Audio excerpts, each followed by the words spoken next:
अस्सलामुअलैकुम, सुबह खैर। आज पाकिस्तान में खुश आमदीद। मुझे कहते हैं अमारा खान और मैं हूं अली मुअज़्ज़म।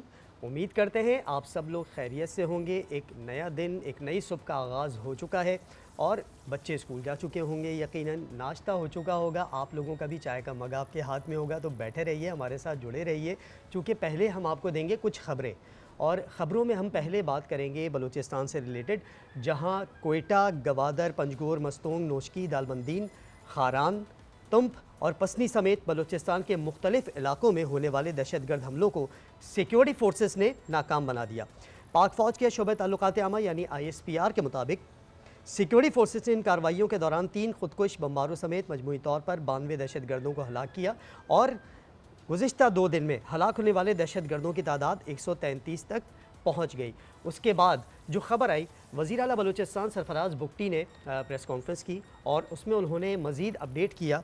तो वज़ीर आला बलूचिस्तान ने बताया कि हमले की खुफिया इत्तलात मौजूद थी।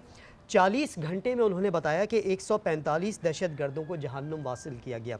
इसके अलावा कलदम BLA कोई जमात नहीं जिससे मुज़ाकरात हो सकें। न्यूज़ कॉन्फ्रेंस में सरफराज बुगटी ने कहा कि बलोच कौम को दहशतगर्द ईंधन बना रहे हैं। बलोच ख़वातीन को ईंधन बनाने वालों पर उन्होंने कहा कि लानत है। साथ कहते हैं कि हमारी जंग भारतीय प्रॉक्सी के साथ है, चूँकि यहाँ दहशतगर्दी में हमेशा भारत मुलव्विस रहा है और इस दहशतगर्दी के पीछे भी भारत का ही हाथ निकला है। साथ ये कौमियत की नहीं, दहशतगर्दी की जंग है। दहशतगर्दी में अफ़गान बाशिंदे भी शामिल हैं। ये तो हो गई हमारी वो बात जो कि हमने सिक्योरिटी के हवाले से की और सिक्योरिटी ने कामयाब ऑपरेशन किया। अब अगर हम क्रिकेट की तरफ चलें तो क्रिकेट के मैदान में पाकिस्तान को एक ज़बरदस्त कामयाबी मिली है। T20 सीरीज़ पाकिस्तान और ऑस्ट्रेलिया के दरमियान जो खेली जा रही थी, 7 साल बाद पाकिस्तान ने सीरीज़ अपने नाम की है और ऑस्ट्रेलिया को क्लीन स्वीप कर दिया। कल तीसरा और आखिरी मैच खेला गया था लाहौर के क़ज़ाफ़ी स्टेडियम में। तो वहाँ पाकिस्तान ने फिर टॉस जीता और पहले बैटिंग का फ़ैसला किया। पहले बैटिंग करते हुए पाकिस्तान ने 20 ओवर्स में 207 रन बनाए 6 खिलाड़ियों के नुकसान पर।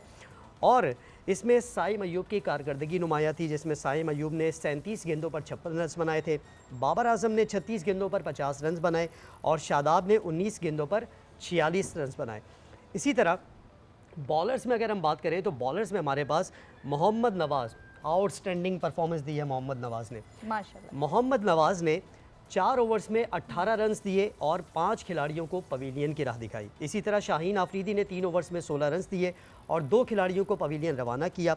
नसीम शाह ने 2.5 ओवर में 17 रन दिए और 1 खिलाड़ी को पवेलियन रवाना किया। तो पाकिस्तान ने ये सीरीज़ तो जीती, लेकिन जो आखिरी मैच है पाकिस्तान ने वो 111 रन से जीता, चूँकि ऑस्ट्रेलिया को 16.5 ओवर में 96 रन तक की महदूद किया और 111 रन से कामयाबी समेटी। ये तो थी एक अच्छी खबर। एक और अच्छी खबर ये है कि वज़ीर दाखिला और इसके अलावा जो चेयरमैन PCB है मोहसिन नकवी साहब, उन्होंने कल वज़ीर आज़म शहबाज शरीफ से मुलाकात की और जिस तरह ख्याल किया जा रहा था कि पाकिस्तान ने ICC T20 वर्ल्ड कप खेलना है या नहीं, इसका फ़ैसला जुमे या फिर मंडे तक मुतवक्के बताया जा रहा था, लेकिन कल ही इसका फ़ैसला हो गया। और मुलाकात के बाद फ़ैसला ये सामने आया हुकूमत पाकिस्तान की जानिब से कि Pakistan ICC T20 world cup तो खेलेगा, लेकिन 15 फरवरी को जो पाकिस्तान और भारत का मैच है, भारत के साथ पाकिस्तान वो मैच नहीं खेलेगा, उसका बॉयकॉट कर दिया पाकिस्तान की जानिब से। अब इसमें होगा क्या? होगा ये कि इसका बड़ा नुकसान भारत को होगा, ब्रॉडकास्टिंग के हवाले से, एडवर्टाइजमेंट के हवाले से, चूँकि पाकिस्तान और भारत का टाकरा ऐसा है जिस पर पूरी दुनिया की नज़रें मरकूज़ रहती हैं।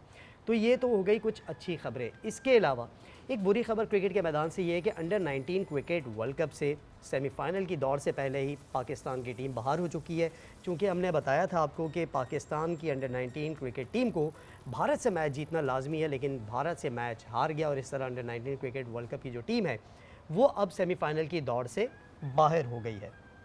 अब जो तीसरी खबर पर हम बात करेंगे वो खबर है बसंत से रिलेटेड। पतंग उड़ाने का शौक तो सबको ही होता है। हमारा कभी आपने पतंग उड़ाई है? बिल्कुल भी नहीं। कभी नहीं? मेरा एक्सपीरियंस नहीं रहा।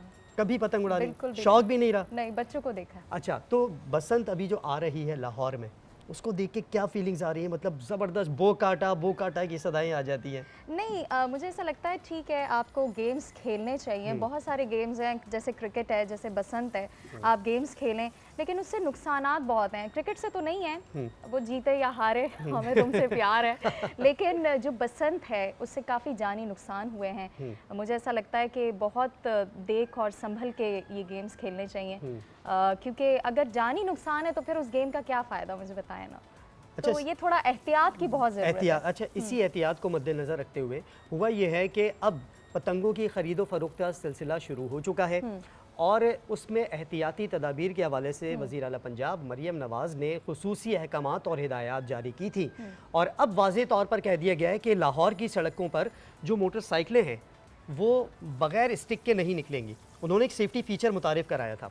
अच्छा, उसमें हुआ ये था कि आप बाइक के साथ एक स्टिक लगाएंगे आगे, ताकि जो डोर है वो स्टिक के साथ ही टकरा सके, क्योंकि बड़े वाक़यात हुए, इस तरह मारा ने भी कहा कि जानी नुकसान नहीं होना चाहिए, तो लोगों के गले कट चुके थे और कई लोगों को जान से हाथ धोना पड़ा था।